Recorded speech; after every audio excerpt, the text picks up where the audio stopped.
Today we are going to learn about pollination.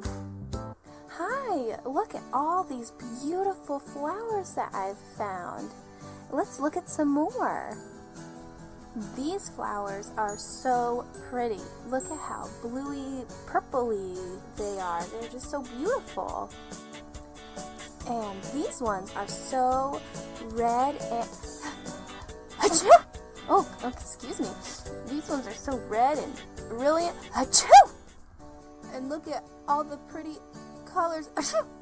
It's so beautiful.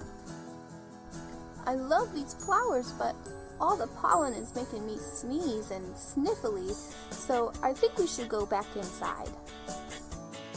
All right, that's better. Well, flowers, they make pollen, and pollen is a fine powder. It's usually yellow, and it can make you sneeze, just like me earlier. Flowers use pollen to make seeds through a process called pollination. Okay, do you see these yellow, feathery parts of the flower? This is the male part of the flower called the stamen, and that is where the pollen is made. Now this middle pink part of the flower is called the pistil, which is the female part of the flower. This is where the pollen needs to go so the flower can make seeds. Looking at this flower, do you think the yellow parts are the stamen or the pistil? That's right, that's the stamen. The stamen is the male part of the flower. That's the part that makes pollen. Now here's a different flower. Do you think this purple part in the middle is the stamen or the pistil? Very good, that's the pistil. The pistil is the female part of the flower where the pollen needs to go so that the flower can make seeds. When pollen is moved from the stamen to the pistil, it is called pollination. There are flowers that have both a stamen and a pistil, but there are some flowers that have only a pistil, and there are other flowers that have only a stamen. Pollen can't move by itself, so how will it get to the pistil? With the help of pollinators.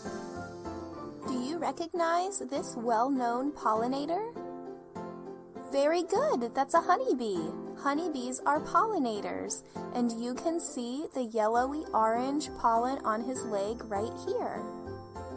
Pollinators are pollen helpers by moving the pollen to the pistil so the flower can make seeds. Let's look at some other pollinators. Do you know what this pollinator is called? That's right, this is a butterfly.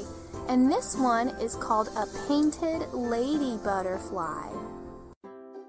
Butterflies are pollinators. What kind of animal is this? That's right, that's a bat. This is a flying fox, which is a fruit bat, and fruit bats are pollinators too. What's this little guy called?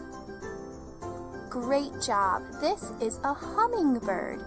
It's a ruby-throated hummingbird, and hummingbirds are also pollinators. Other pollinators include wasps and moths. Ants and beetles like this ladybug are pollinators too.